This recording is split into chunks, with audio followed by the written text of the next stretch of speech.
Do you want to learn how to stand out with your Google ads so your potential client will click on your ad instead of your competition?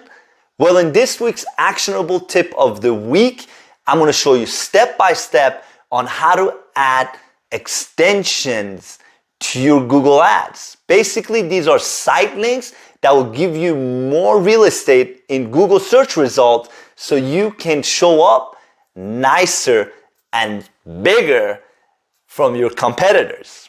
And this is absolutely free. It will help you with your CTR, which is click-through rate, and that will help you to bring your cost down so you can get a better ROI, so you don't call me and say, Google Ads doesn't work.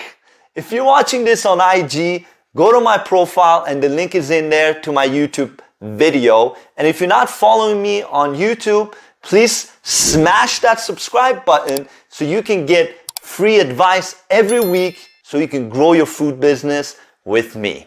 Now let's get right into it.